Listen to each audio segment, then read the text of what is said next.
This is how Newtown will be remembered. And with time and God's grace, that love will see you through. But we as a nation,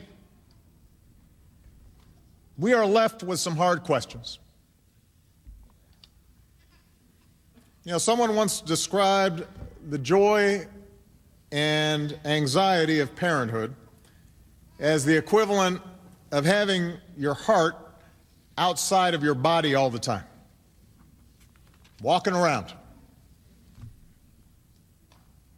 With their very first cry, this most precious, vital part of ourselves, our child, is suddenly exposed to the world, to possible mishap or malice. And every parent knows there's nothing we will not do to shield our children from harm. And yet we also know that with that child's very first step, and each step after that, they're separating from us. That we can't always be there for them. They'll suffer sickness and setbacks and broken hearts and disappointments. And we learn that our most important job is to give them what they need to become self-reliant and capable and resilient, ready to face the world without fear. And we know we can't do this by ourselves. It comes as a shock at a certain point where you realize no matter how much you love these kids, you can't do it by yourself. That this job of keeping our children safe and teaching them well is something we can only do together, with the help of friends and neighbors, the help of a community, and the help of a nation. And in that way, we come to realize that we bear a responsibility for every child, because we're counting on everybody else to help look after ours. That we're all parents, that they're all our children. This is our first task, caring for our children. It's our first job. If we don't get that right, we don't get anything right. That's how, as a society, we will be judged. And by that measure, can we truly say, as a nation, that we're meeting our obligations? Can we honestly say that we're doing enough to keep our children, all of them, safe from harm? Can we claim as a nation that we're all together there, letting them know that they're loved and teaching them to love in return? Can we say that we're truly doing enough to give all the children of this country the chance they deserve to live out their lives in happiness and with purpose? I've been reflecting on this the last few days, and if we're honest with ourselves, the answer is no. We're not doing enough, and we will have to change. Since I've been president, this is the fourth time we have come together to comfort a grieving community torn apart by mass shootings. Fourth time we've hugged survivors. The fourth time we've consoled the families of victims. And in between, there have been an endless series of deadly shootings across the country, almost daily reports of victims, many of them children, in small towns and big cities all across America. Victims whose Much of the time, their only fault was being in the wrong place at the wrong time. We can't tolerate this anymore. These tragedies must end. And to end them, we must change.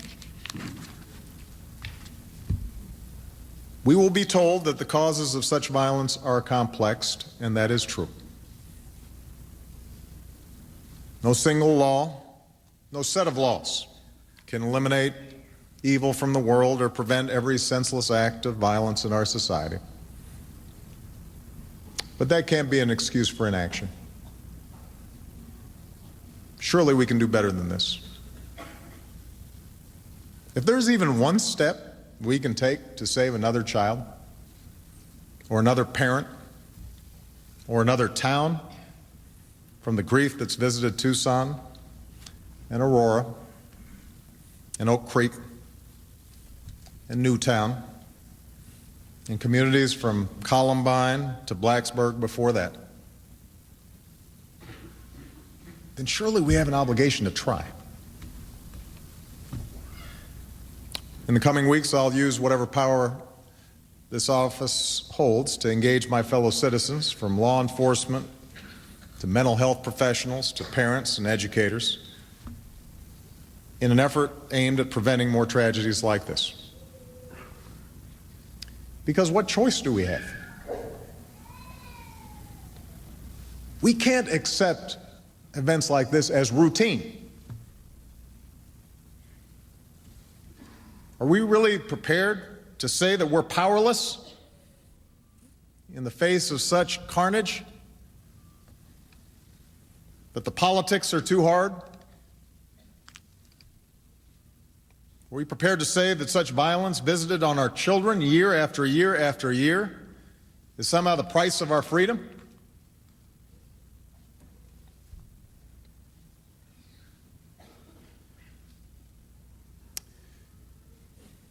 You know, all the world's religions, so many of them represented here today, start with a simple question. Why are we here? What gives our life meaning? What gives our acts purpose? We know our time on this earth is fleeting. We know that we will each have our share of pleasure and pain, that even after we chase after some earthly goal, whether it's wealth or power or fame or just simple comfort, we will in some fashion fall short of what we had hoped. We know that no matter how good our intentions, we'll all stumble sometimes in some way. We'll make mistakes, we'll experience hardships, and even when we're trying to do the right thing, we know that much of our time will be spent groping through the darkness, so often unable to discern God's heavenly plans. There's only one thing we can be sure of, and that is the love that we have for our children, for our families, for each other. The warmth of a small child's embrace. That is true. The memories we have of them, the joy that they bring, the wonder we see through their eyes, that fierce and boundless love we feel for them, a love that takes us out of ourselves and binds us to something larger.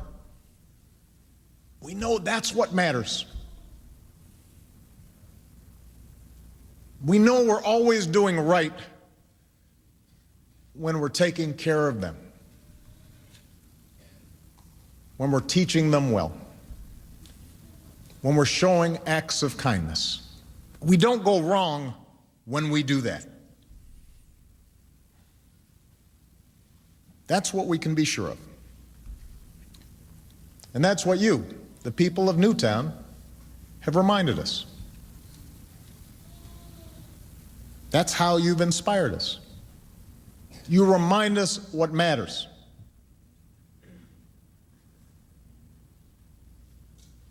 And that's what should drive us forward in everything we do, for as long as God sees fit to keep us on this earth. Let the little children come to me, Jesus said, and do not hinder them, for to such belongs the kingdom of heaven. Charlotte, Daniel, Olivia, Josephine, Anna, Dylan, Madeline, Catherine, Chase, Jesse, James, Grace, Emily, Jack, Noah, Caroline, Jessica, Benjamin,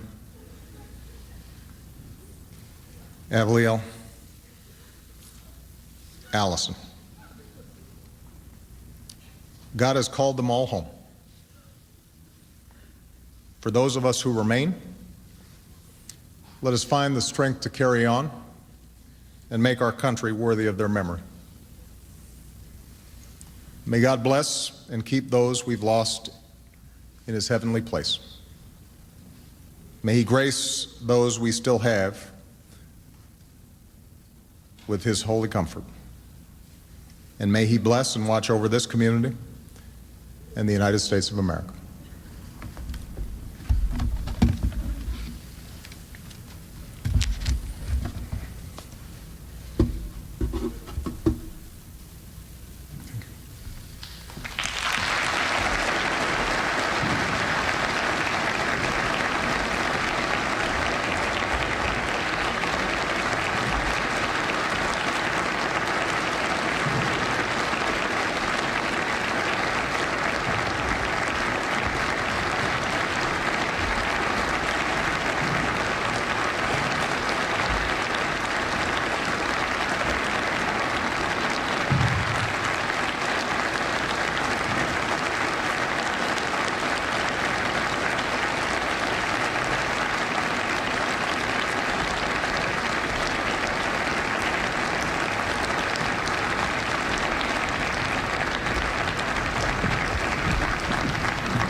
On behalf of the Newtown Clergy Association, we are so grateful to our president for spending time with us and for reminding us that we are not alone in this time of tragedy, that there's not just a country standing behind us, that there's a world standing behind us. His words, I know, as difficult as they were to hear for some, brought much consolation to all. I want to thank our governor and all the state officials who have been by our side since day one. They have been a remarkable reminder to us of their humanity and their care for us. But most of all, I want to thank an incredible First Select Woman who has led us through the most dark periods of our lives.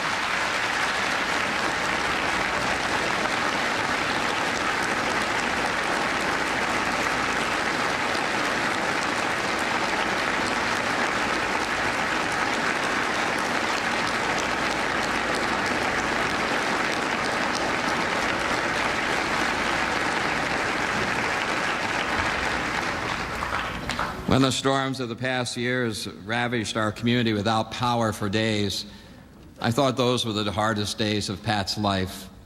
But when I saw her Friday in front of Sandy Hook School, I realized that she'd met the most dark days.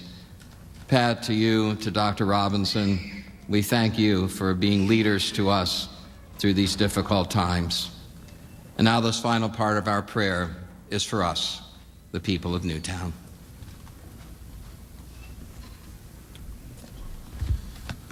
These are the words of the Apostle Paul as he writes to the church at Rome. What then shall